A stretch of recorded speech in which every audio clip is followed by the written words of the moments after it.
حاضرین ذوال احتشام، اللہ تبارک و تعالی کا کروڑہ احسان جس خداوند قدوس نے ہم سب کو آج کے اس عظیم الشان دن میں اپنے گھر میں آنے کی توفیق عطا فرمائی۔ ہم نے پچھلے خطبہ جمعۃ المبارک کو جو مضمون شروع کیا تھا اس کا عنوان تھا ثمرات علم، تو اس کے متعلق چند ایک باتیں عرض کی تھیں۔ آج پھر مزید کچھ باتیں اسی حوالے سے بیان کی جائیں گی۔ خالق اور مالک کی بارگاہ میں عرض ہے مولا تعالی ہم سب کو حق کو سمجھنے کی، عمل کرنے کی توفیق عطا فرمائے۔ جیسا کہ آپ کے سامنے بیان کیا تھا، اللہ تبارک و تعالی نے 4 چیزوں کے لیے، 4 مخلوقات کے لیے یہ مکان بنایا ہے، زمین ہو یا آسمان ہو۔ اللہ تبارک و تعالی نے، آپ پہلے زمین کو لیں، ملائکہ ہیں، حیوانات ہیں، انسان ہیں اور جنات ہیں۔ یہ 4 طرح کی چیزیں ہیں، 4 طرح کی مخلوقیں جو ہیں، ان کے لیے اللہ تبارک و تعالی نے اس مکان کو بنایا۔ اور یہ ذہن میں رہے، ان 4 کے حقوق کا علمدار پوری دنیا میں کوئی دین ہے تو وہ صرف اور صرف اسلام ہے۔ ان 4 کے حقوق اسلام نے بیان کیے ہیں۔ آپ ملائکہ کرام علیہ السلام کو دیکھ لیں، جیسے آپ کے ہاں کوئی مہمان آئے، آپ مہمان کی موجودگی میں جھاڑو لگانا شروع کر دیں تو وہ بیٹھے گا آپ کے پاس؟ نہیں بیٹھے گا۔ آپ کو پتہ ہے مہمان نے آنا، صفائی پہلے کر کے رکھیں، معاملہ سارے طے کر کے رکھیں، وہ آئے تو اسے تھکاوٹ اسے محسوس نہ ہو، نہ گواری اسے محسوس نہ ہو، وہ آئے تو سکون کے ساتھ بیٹھ جائے بس۔ تو اسی طرح کر کے ملائکہ کرام علیہ السلام جو ہیں یہ بھی ہمارے پاس مہمان کی صورت میں آتے ہیں جی، اور ان کو بدبو سے بچانا، تکلیف دہ چیز سے بچانا، یہ بھی ہماری ذمہ داری ہے۔ میرے کریم آقا صلی اللہ تعالیٰ علیہ وسلم نے جو ارشاد فرمایا کہ مسجدوں کو خوشبودار رکھو، مسجدوں کو خوشبودار رکھو، خوشبو لگایا کرو مسجدوں میں، مسجدوں کو خوشبودار رکھو، یہ کریم آقا صلی اللہ علیہ وسلم کا فرمان شریف ہے۔ اور اس کی بڑی فضیلت بیان کی آقا علیہ السلام نے مسجد کو خوشبو لگانے کی، جی، بخور کے ذریعے اور چیزوں کے ذریعے، یہاں تک کہ حضرت سیدنا عمر رضی اللہ تعالیٰ عنہ نے باقاعدہ ایک بندے کو مامور کیا ہوا تھا، اس کا کام ہی یہی تھا کہ آقا علیہ السلام کی مسجد شریف کو اور آقا علیہ السلام کے روضہ مبارکہ کو بخور لگا کے رکھتا تھا، بخور کی دھونی دیا کرتا تھا۔ آج بھی آپ دیکھتے ہیں مسجد نبوی شریف میں نماز کے وقت، اذان کے وقت کچھ بندے جو ہیں ان کے مقرر کیے ہوئے بخور لے کے گھوم رہے ہوتے ہیں اس طرح کر کے۔ یہ کوئی آج کا کام نہیں ہے، حضرت عمر رضی اللہ تعالیٰ عنہ کا مقرر کیا ہوا کام ہے، انہوں نے شروع کیا تھا۔ اور کریم آقا صلی اللہ علیہ وسلم نے ارشاد فرمایا کہ جیسے ایک بندہ مسجد شریف میں آ گیا پیاز کھا کے، اور آقا علیہ السلام نے یہ ارشاد واضح طور پہ موجود ہے، جو بندہ پیاز کھا کے، کچا لہسن کھا کے ہماری مسجد میں آ جائے، حضور فرماتے ہیں ہماری مسجد میں نہ آئے وہ۔ یہاں تک کہ ایک بندہ پیاز کھا کے مسجد میں آ گیا، ادھر تکبیر ہو گئی، آقا علیہ السلام نے اس کا ہاتھ پکڑا، جنت البقیع کے پاس حضور خود چھوڑ کے آئے، جنت البقیع کے پاس۔ آج آپ مسجد تو کافی قریب آ چکی ہے جنت البقیع کے، بالکل جنت البقیع بھی پہلے کافی دور تھا، اور مسجد شریفہ جو ہے نا جہاں آقا علیہ السلام کا روضہ مبارکہ، یہ حضور کا گھر تھا، ممبر پرلی جانب تھا۔ تو آپ ذرا اندازہ لگا لیں کتنا سفر بنتا ہے۔ مسجد سے آقا علیہ السلام نے اس کا ہاتھ پکڑا، جنت البقیع کے پاس لائے، آقا علیہ السلام نے جب تک کہیں بو نہ ختم ہونا پیاز کی تب تک ہماری مسجد میں داخل نہ ہونا۔ اندازہ لگیں یہ آقا علیہ السلام نے کیوں منع کیا، حضور ارشاد، اس کی اصل وجہ دیکھیں۔ آقا علیہ السلام ارشاد فرماتے ہیں فرشتے جو ہیں رب تبارک و تعالیٰ کے، ان کی بھی غذا ہے، جیسے آپ کو غذا کی ضرورت ہے اسی طرح انہیں بھی غذا کی ضرورت ہے۔ جس طرح آپ غذا استعمال کرتے ہیں ملائکہ بھی استعمال کرتے ہیں، لیکن آپ کی جو غذا ہے وہ یہ کھانا پینا ہے، ملائکہ کی غذا یہ نہیں ہے، ملائکہ کی غذا وہ روحانی ہے۔ میرے کریم آقا علیہ السلام نے ارشاد فرمایا اللہ تبارک و تعالی اہل ذکر جو ہیں رب تبارک و تعالیٰ کو یاد کرنے والے، ذکر کرنے والے، ان کے منہ سے جو ذکر الہی کا، قرآن کا نور نکلتا ہے، وہی اللہ تبارک و تعالیٰ نے ملائکہ کی غذا بنائی، وہ ملائکہ کی غذا ہے۔ اور کریم آقا صلی اللہ علیہ وسلم نے ارشاد فرمایا جب کوئی میرا امتی نماز میں کھڑا ہو کر قرآن پڑھتا ہے نا تو فرمایا اس کے منہ سے نور نکلتا ہے، فرشتہ آ کے اپنا منہ اس کے منہ کے اوپر رکھ لیتا ہے۔ اور حضور نے ارشاد فرمایا کہ اپنے منہ خوشبودار رکھو، تمہارے منہ سے بدبو نہ آئے، ملائکہ کو اس سے تکلیف ہوتی ہے۔ اب ذرا اندازہ لگائیں ہم کتنے، اور یہاں تک بدبودار چیزیں تو اپنی جگہ رہی نا، کھانا کھا کے میرے کریم آقا علیہ السلام نے ارشاد فرمایا کلی کیے بغیر نماز نہ پڑھا کرو. کھانے کی بو بھی انہیں تکلیف دیتی ہے، اندازہ لگائیں. اور ہمارے کتنے لوگ ہیں ایسے بیچارے بھولے بھالے مسلمان، وہ دفتروں میں جاتے ہوئے تو زور زور سے برش رگڑیں گے، ہاں جی مسواک کریں گے، اچھی طرح صفائی کر کے جائیں گے، صبح کے وقت نماز میں آئیں گے تو بغیر جناب کلی کیے ہوئے مسجد میں پہنچ جائیں گے. بس وہ 3 بار منہ میں پانی ڈالا، باہر نکال دیا، صحیح طرح مسواک بھی نہیں کیا، کچھ بھی نہیں کیا، دانت صاف بھی نہیں کیے، ایسے آ گئے. تو بتائیں وہ نماز میں روحانیت کیسے پیدا ہوئی؟ اس کے منہ کی بدبو کی وجہ سے. حضور ارشاد فرماتے ہیں فرشتے دور چلے جاتے ہیں اس سے، فرشتے دور چلے جاتے ہیں. جیسے آقا علیہ السلام کا فرمان شریف ہے جھوٹ بولنا، اور جھوٹ بولنے کی بدبو ہے. حضرت عبداللہ بن عمر رضی اللہ تعالیٰ عنہ ارشاد فرماتے ہیں ہمارے دور میں جو بندہ جھوٹ بولتا تھا اس کی بدبو آتی تھی، لیکن اب جھوٹ اتنا عام ہوگا کسی کو بدبو بھی نہیں آتی ہے. حضرت عبداللہ بن عمر رضی اللہ تعالیٰ عنہ ارشاد فرماتے ہیں کہ بندہ جھوٹ بولتا تھا میں پتہ چل جاتا تھا. ایک بزرگ ہے، میں ان سے خود ملا ہوں، اللہ تبارک و تعالیٰ نے انہیں ایسی قوت شامہ عطا فرمائی تھی، تسبیح پڑھ رہے ہوتے تھے، کوئی بندہ جھوٹ بولتے نا فوراً کہتے اوئے یہ نہیں کہنا، اے چھڑ دے، کوئی اور گل سنا. اندازہ لگائیں اللہ تبارک و تعالیٰ. آج بھی ایسے بندے موجود ہیں، لیکن میرے کریم آقا علیہ السلام نے فرمایا کہ جھوٹ کی بدبو جو ہے، اعمال بد کی بدبو جو ہے، اس سے فرشتوں کو تکلیف ہوتی ہے، فرشتے وہ جگہ چھوڑ کے چلے جاتے ہیں. ہاں ایسی شے ہے جس کو بھگانا مقصود ہو اور وہ رب تبارک و تعالیٰ کے ذکر سے بھاگتی ہے. جیسے میرے کریم آقا علیہ السلام نے ارشاد فرمایا جب اذان پڑھی جاتی ہے تو شیطان جو ہے وہ گوز مارتا ہوا، زور سے ہوا چھوڑتا ہوا، آوازیں نکالتا ہوا بھاگتا ہے، وہ 40 میل دور تک بھاگ جاتا ہے. اسے بھگانا مقصود ہے. یہ رب تبارک و تعالیٰ کے ذکر سے بھاگتا ہے. جو ایسے بھاگتے ہیں اسے بھگائیں. اور جو رب تبارک و تعالیٰ کے ملائکہ ہیں جو رحمت بن کے ہمارے پاس آتے ہیں، ان کے حقوق کا خیال کرنا یہ ان کی غذا ہے بھائی. اچھا کئی لوگ کہتے ہیں جی فلانا وظیفہ بڑا بھاری پڑتا ہے، یہ ضمن مسئلہ بیان کر دوں تاکہ سمجھ آ جائے. فلانا وظیفہ بڑا بھاری پڑتا ہے جی، وظیفے پڑھے تھے بڑے بھاری تھے جی، ہم نے وہ وظیفے چھوڑ دیے ہیں. کہتے وظیفہ شروع نہ کرو جی، دودھ پڑھنے سے بڑا بھاری ہو جاتا ہے وظیفہ. کوئی وظیفہ بھاری نہیں ہوتا، کوئی وظیفہ بھاری نہیں ہوتا. اصل مسئلہ یہ ہوتا ہے کوئی بندہ وظیفہ پڑھتا رہتا ہے، اللہ تبارک و تعالیٰ کے اسماء شریفہ کا ذکر کرتا رہتا ہے، اللہ تبارک و تعالیٰ کی روحانی مخلوقات جو ہیں ان کو اس سے اپنا رزق حاصل ہوتا ہے. اس کے ذکر کی نور سے اللہ تبارک و تعالیٰ جو غذا ان کی پیدا فرماتا ہے اس کو وہ حاصل ہوتی ہے. جب بندہ اس ذکر کو کرنا چھوڑ دیتا ہے، اب جب جس بندے کی روزی جہاں لگی ہو وہ چھوٹ جائے تو کیا خیال ہے، وہ اس کے لیے سلواتے پڑے گا، اس کے آگے خدمت کرے گا، اس کی تکلیف تو دے گا اسے. تو اس طرح کر کے جو بندہ وظیفہ چھوڑ دیتا ہے یا پھر وظیفہ پڑھتے ہوئے بدعملی کا شکار ہو جاتا ہے، یا پھر وظیفہ پڑھتے ہوئے جناب صفائی ستھرائی کا خیال نہیں رکھتا، وہ خوشبو نہیں لگاتا، تو اس طرح کے اسے معاملات ہوتے ہیں، وہ خارجی معاملات ہوتے ہیں جس وجہ سے اسے یہ نقصان ہوتا ہے. وگرنہ وظیفہ کوئی بھی بھاری نہیں ہوتا، یہ لوگوں کی بنائی ہوئی باتیں.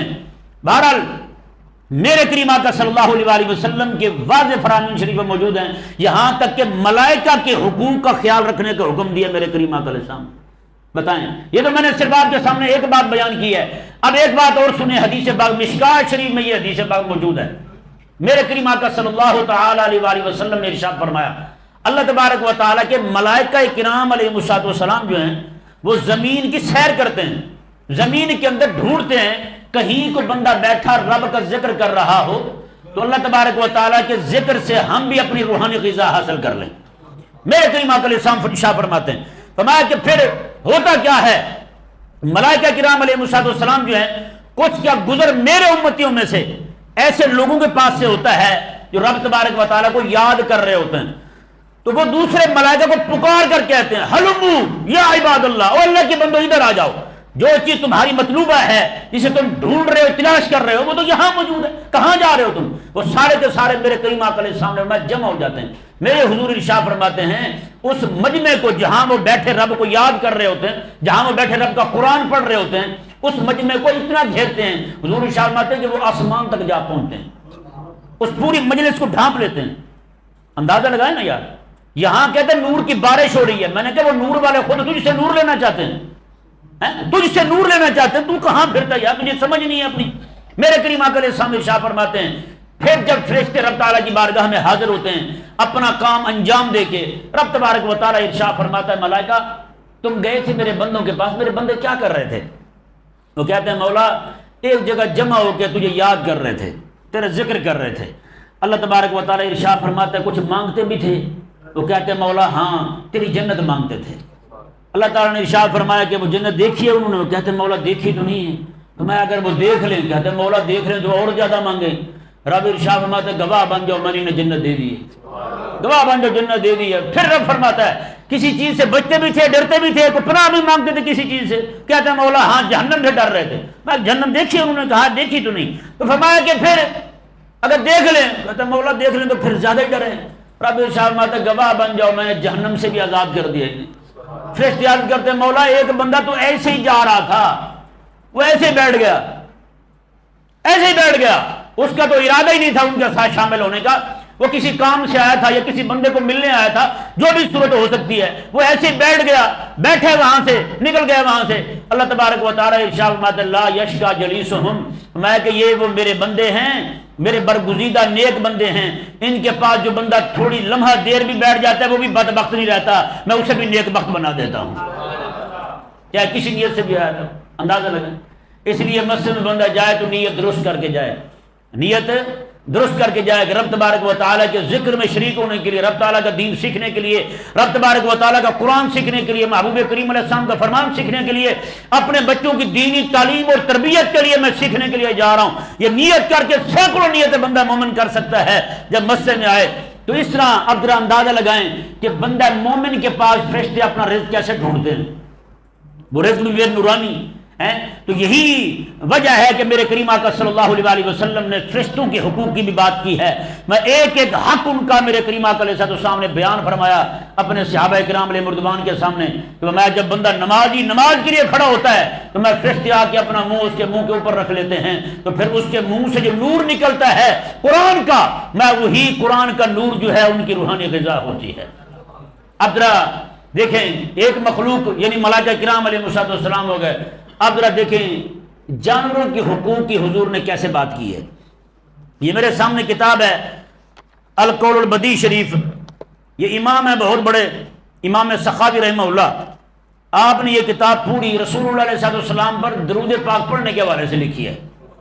یہ وہ کتاب ہے جو میرے کریم آقا علیہ السلام کو بڑی پسند ہے، حضور کو بڑی پسند ہے کتاب۔ یہ کتاب باہر سے چھپی ہے، یہاں پاکستان سے بھی طبع ہوئی ہے۔ اس میں ایک روایت ہے، اللہ اکبر، یہ جانوروں کے حقوق کے حوالے سے ذرا سماعت فرمائے اس حدیث پاک کو۔ یہ حدیث پاک حلیۃ الاولیاء میں امام ابو نعیم رضی اللہ تعالیٰ عنہ نے بھی نقل کی ہے۔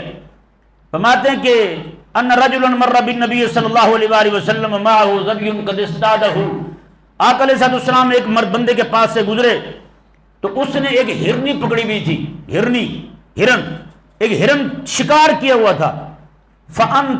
فانطق اللہ سبحانہ تعالی انطق کل شیء غبیہ، وہ خدا جس نے ہر شے کو بولنے کی طاقت دی ہے، اسی خدا نے اس ہرنی کو بھی بولنے کی طاقت دے دی۔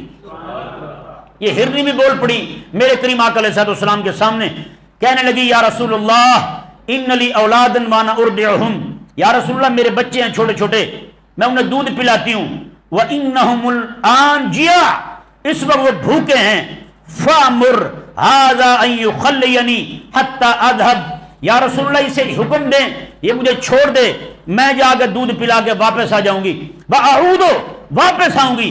میرے کریم آقا علیہ السلام نے ارشاد فرمایا اور فإن لم تعودی، اگر تو واپس نہ آئی تو پھر اللہ اکبر۔ اندازہ لگائیں جی، یہاں پہ اس حدیث پاک کو ذرا سمجھیں۔ میرے کریم آقا علیہ السلام نے یہ نہیں فرمایا اسے تو نے شکار کیوں کیا ہے، میں شکار کرنا تیرا بھی حق ہے۔ ہرنی نے کہا میرے بچے بھوکے ہیں، حضور نے فرمایا کہ تیرے دل میں جو تڑپ ہے نا بچوں کی وہ بھی حق ہے، اس کا بھی مداوع کرتا ہوں، اور تیرے بچوں کو دودھ چاہیے ان کا بھی مداوع کرتا ہوں، لیکن فرمایا چونکہ اس کا حق ہے بتا واپس آئے گی نہیں آئے گی۔ حضور فرما رہے ہیں کہ وعدہ پورا کرنا ہے، جانوروں کو بھی آقا علیہ السلام بے وفائی نہیں کرنے دیتے، تو اب بتائیں رسول اللہ علیہ السلام کا غلام وہ بے وفائی کرتا رہے، پھر اس کے لیے تو مناسب نہیں ہے نا، پھر یہ مناسب ہے اس کے لیے۔ میرے کریم آقا صلی اللہ علیہ وسلم نے ارشاد فرمایا، اب ذرا اگلے الفاظ اس ہرنی کے سنیں، اس ہرنی نے کیا کہا، یہ الفاظ دل پہ لکھنے والے ہیں، ذرا غور سے سماعت فرمائیں۔ میرے کریم آقا علیہ السلام نے ارشاد فرمایا فَإِن لَمْ تَعُودِي، اگر تو واپس نہ آئی تو پھر، قالت، کہنے لگی یا رسول اللہ إِن لَمْ أَعُدْ، اگر میں واپس نہ آئی تو فَلَعَانَنِي يَاللَّهُ كَمَنْ تُذْكَرَ بَيْنَ يَدَيْهِ فَلَا يُصَلِّي عَلَيْكَ، اللہ تبارک و تعالی مجھ پر ایسے ہی لعنت بھیجے جیسے اس بندے پر لعنت بھیجتا ہے جو آپ کا نام سن کے درود نہ پڑھے. مجھے رب لعنتی بنا دے اس بندے کی طرح جو آپ کا نام سن کے درود نہیں پڑھتا. اب اندازہ لگائیں یہ درود نہ پڑھنے کا جو سزا ہے وہ ہرنی بھی جانتی ہے. اس سے ثابت ہوا جب حکومت اسلام کی ہو تو جانور بھی تعلیم یافتہ ہوتے ہیں، جب حکومت کافر کی ہو تو پھر انسان بھی ڈنگر ہوتے ہیں، وہ بھی پھر حیوانوں سے بدتر ہوتے ہیں. میرے کریم آقا علیہ السلام کی بارگاہ میں اتنی بڑی عرض کی اس ہرنی نے، اس نے کہا یا رسول اللہ اگر میں واپس نہ آئی تو رب تبارک و تعالیٰ مجھے اس بندے کی طرح لعنتی بنا دے جو آپ کا نام سنے اور درود نہ پڑھے.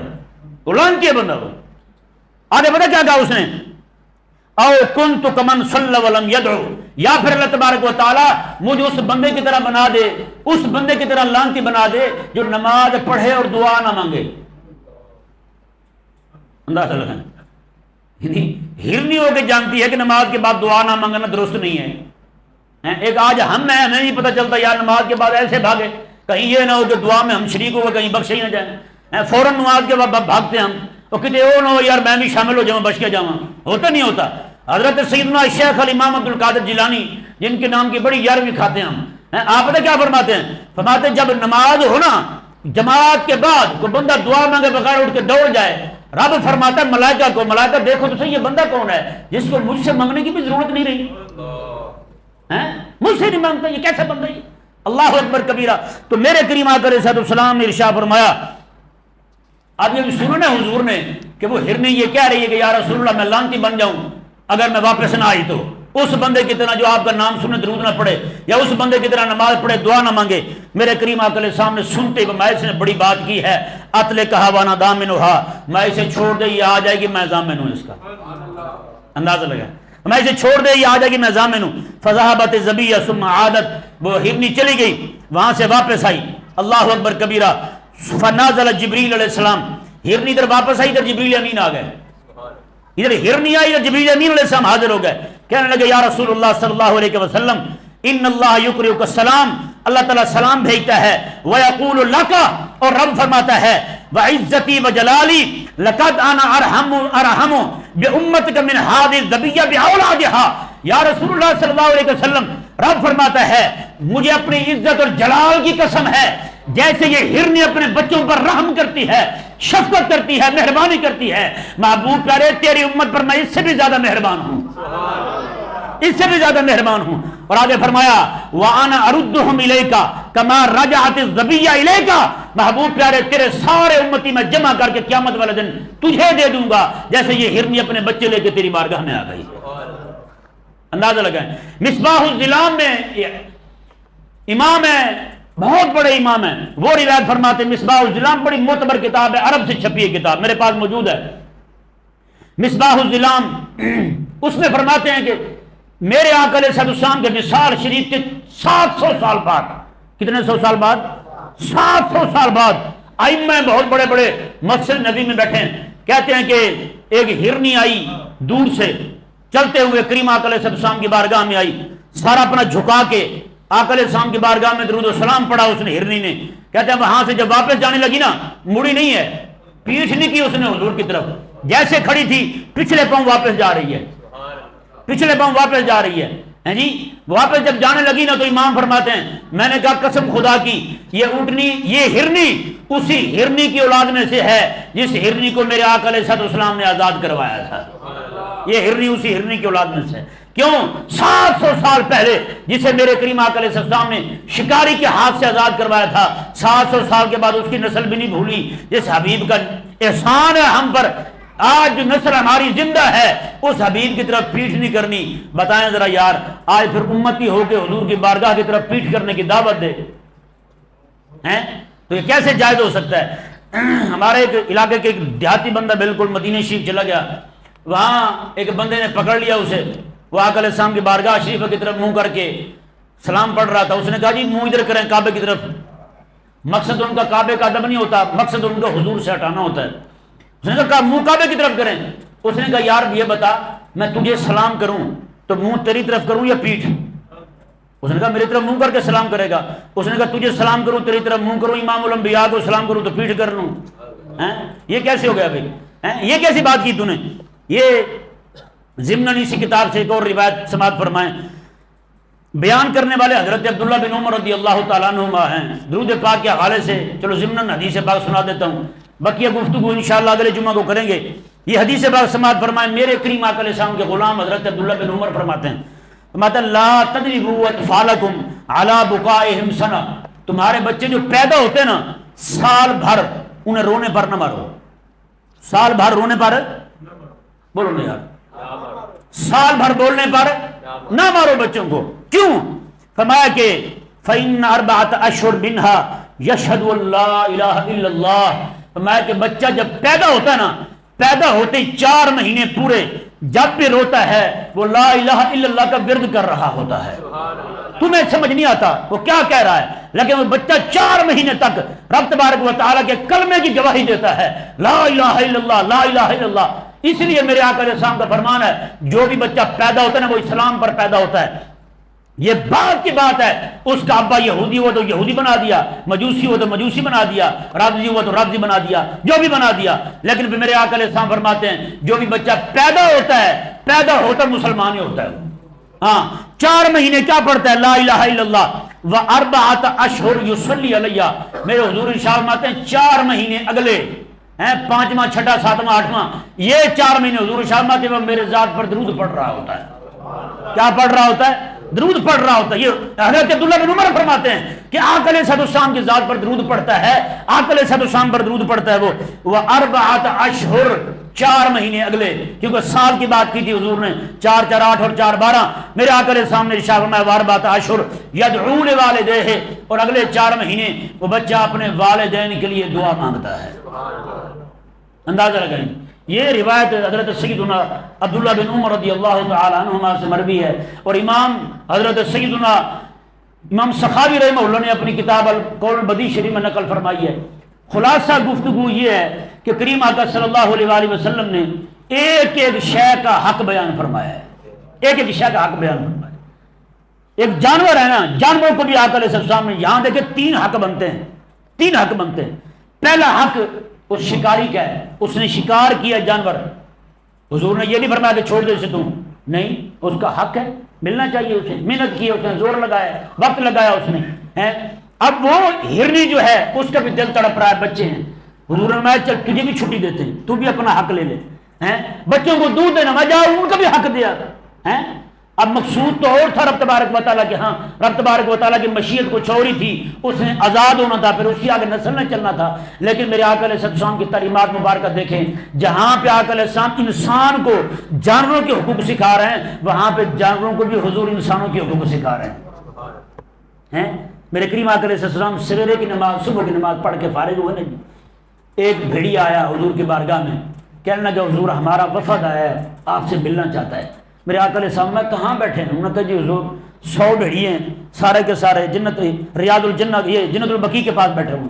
آقا علیہ السلام اور صحابہ سارے اٹھ کے گئے، وہاں جب پہنچے سارے بیٹھے ہوئے. میں ہاں کہو کیا کہتے ہو؟ وہ کہنے لگے کہ یا رسول اللہ صلی اللہ علیہ وسلم ہمیں یہ مناسب نہیں لگتا کہ آپ کے صحابہ کرام علیہ رضوان کی بکریاں ایسے اٹھا لیں، آپ انہیں کہیں کہ ہمارا حصہ مقرر کر دیں، ہم اس وقت پر آئیں گے اور اپنا حصہ لے کے چلے جائیں گے.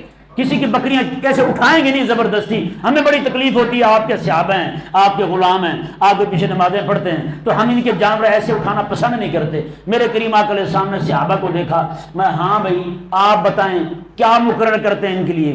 تو صحابہ کرام علیہ رضوان کہنے لگے یا رسول اللہ جیسے انہیں حیات یہ نا کہ ہم محبوب علیہ السلام کے صحابہ کے جانور کیسے اٹھائیں، ہمیں بھی حیا آتی ہے اپنے جانور اٹھا کے ان کے حوالے کیسے کر دیں، اپنے جانور اٹھا کے ان کے حوالے کیسے کر دیں اور خود دیں، لے جی چیر پھاڑ لو تم کھا جاؤ، یہ ہمیں بھی برداشت نہیں ہے. میرے کریم آقا علیہ السلام نے بھیڑیوں کو فرمایا میں جاؤ تمہیں اجازت ہے، جب تمہیں ضرورت ہو جتنا چاہیے ہو لے جایا کرو.